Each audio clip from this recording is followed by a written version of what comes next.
In the village of Komba, there lived a young man named Jumo. His life was not easy. When he was just a boy, his father, a brave hunter, died during a hunt. Left all alone, Jumo was taken in by an old woman named Mama Nene. She wasn't rich, but she had a kind heart. She gave Jumo food, a place to sleep, and most importantly, love. Jumo grew up to be a quiet and strong young man. He spent most of his time in the forest, where he felt at peace. The villagers often whispered about him. "He's always in the bush," they said. "What kind of life is that?" But Jumo didn't mind. He hunted, learned about nature, and crafted his own tools. Mama Nene would smile and tell him, "One day, my boy, all that you have learned will save you." One evening, the village was filled with excitement. It was time for the annual Moon Festival, the biggest celebration of the year. Drums echoed through the air, children laughed, and colorful decorations covered every corner. Everyone gathered in the village square to enjoy the music, food, and dancing under the full moon. Suddenly, a loud roar stopped the celebration. The music stopped, and the villagers froze. From the shadows of the forest, a huge lion appeared. Its golden eyes glowed in the darkness, and its sharp teeth glistened as it growled.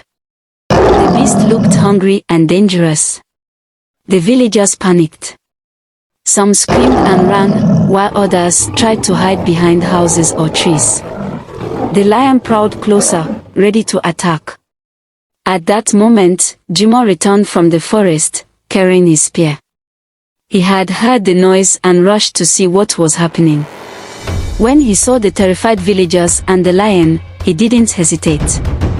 He ran toward the beast, placing himself between the lion and the people. The villagers watched in fear and amazement as Jumo faced the lion. The beast roared and charged at him. Jumo stood firm, gripping his spear tightly. The fight began. The lion lunged at Jumo, swiping its massive claws. Jumo dodged, moving quickly and striking back with his spear. The battle was fierce. The lion roared in pain as Jumo's spear grazed its side, but it didn't give up. It leaped again, knocking Jumo to the ground. For a moment, it seemed like the lion would win. But Jumo didn't quit. Summoning all his strength, he rolled out of the way and thrust his spear with all his might. The spear pierced the lion's heart.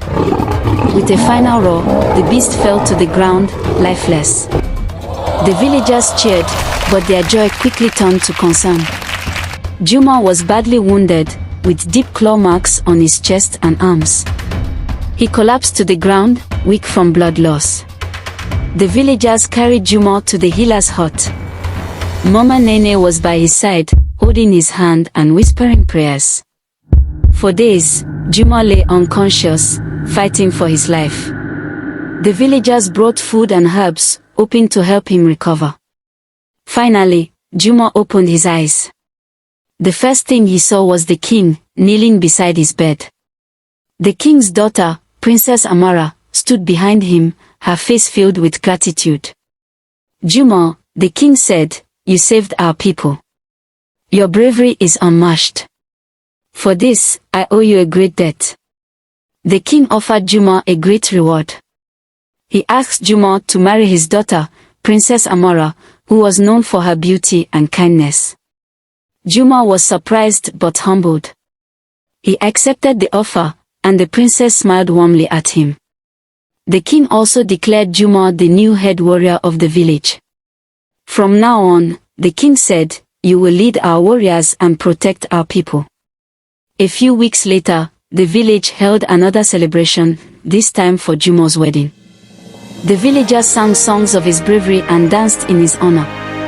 Jumo, once an orphan and an outcast, stood proudly beside Princess Amara, now a hero and leader.